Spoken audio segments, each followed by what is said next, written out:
I wanted to thank Suryan, Angelina, and Teju for organizing this, and for Teju for envisioning this kind of series. And I've been thinking about our time together last year, and it was really touching to read your piece, Teju, about time during COVID up till fairly recently. It's really fresh out of the press piece, and you inspired me to rewrite my entire talk. So this is in a way like a letter to you. And so we'll see. That's why I'm not sure about the video and everything. So we'll start here. It's a bit of an experiment. All right, started in the wrong place. Here.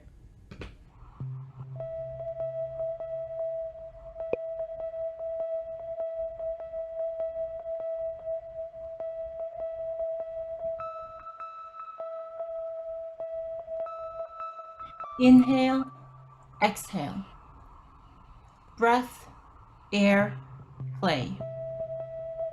Inhale, exhale. This used to be a soothing pair of instructions in secular yoga studios around the world. Inhale, exhale, forming the lips to sound the words ma, ma. Inhale, exhale. It feels different from behind masks. Inhale, exhale. Threats of death when asking a customer to put on a mask.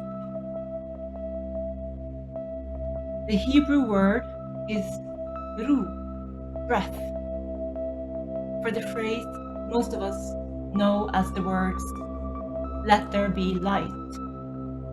Breath, breathed light, life into being. Inhale, exhale.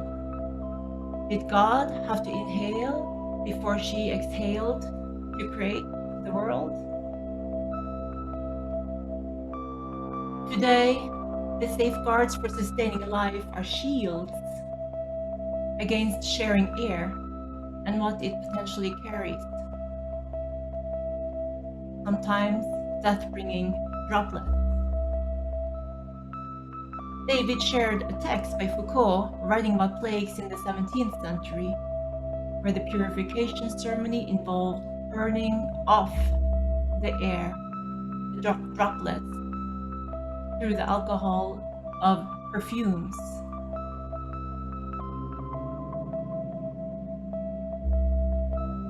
Today, in many places in the world, we are also partitioning airspace, echoing again 17th century practices.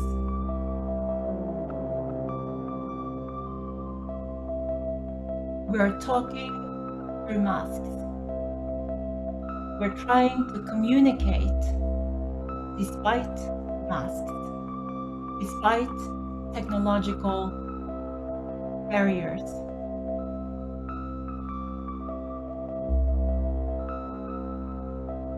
Working in a music school, I know of all concerns regarding wind instruments, and of course, especially singing, one of my obsessions.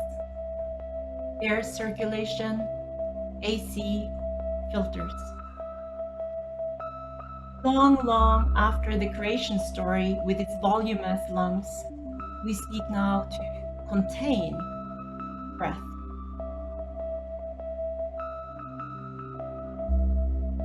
Long after stories of creation, where material matter is made human through breath, clay, our voices and our ability to listen to each other is remade through barriers set up to protect us from shared air.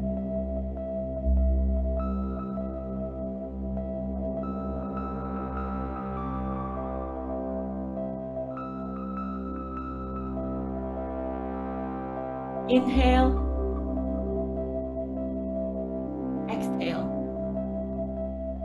add sound to the vibrations.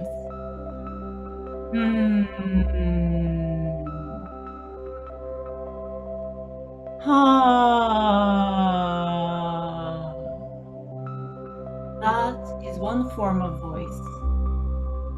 This form of vocal practice shapes your vocal materiality.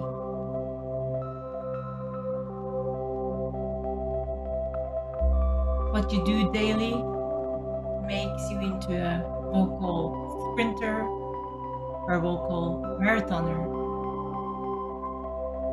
But some people shift through these spaces. Some people, like the actor and playwright Anna Devere Smith. Anna Devere Smith has shown through her theater work of transforming herself to different people on different sides during extreme conflict, like the 1992 Los Angeles riots.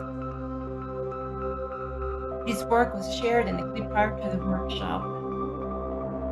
Anna Devere Smith there reforms her corporeal matter and her vocal material matter to sound across fault lines. Interviewing a vast variety of people, having them on tape, listening to their voices again and again and again, like a meditation, forming her clay body into her neighbor's clay body. She was able to voice their voices to her body.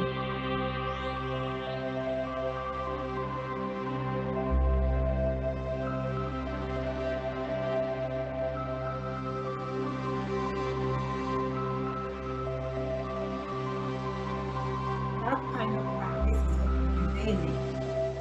We form our voices by play.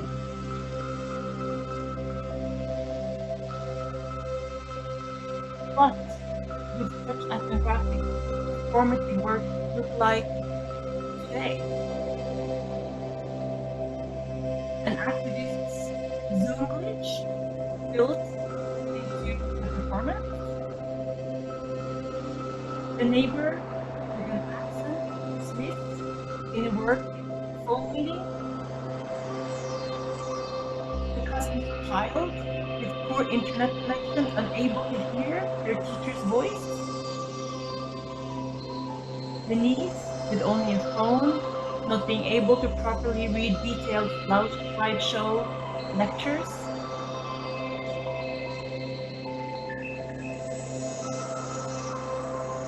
A friend reliant on reading lips, unable to see voices, hidden by masks?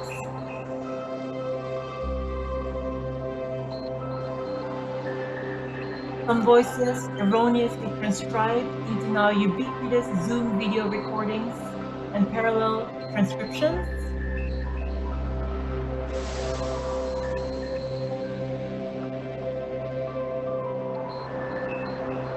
As the race for voice technologies is accelerated by the touchless as the pinnacle of the pandemic, they carry algorithmic biases.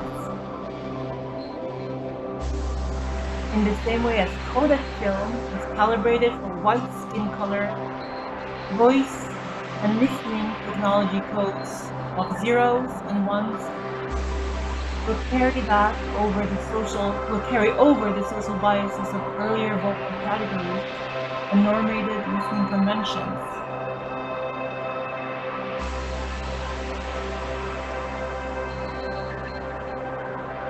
This work is about the right to be recognized justly in a democracy. In a democracy that is now tied to listening practice and oral representations of voices in the public realm.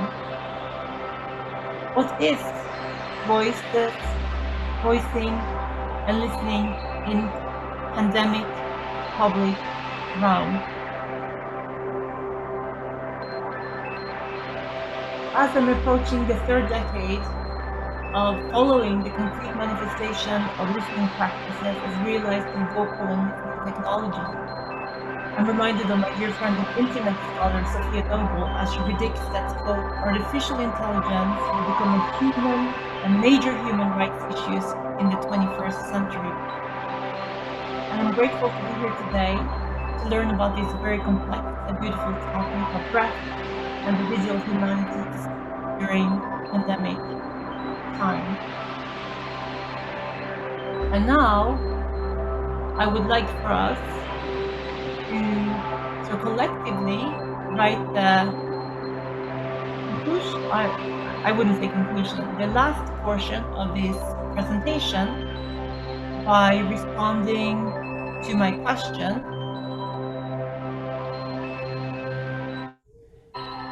question in the chat.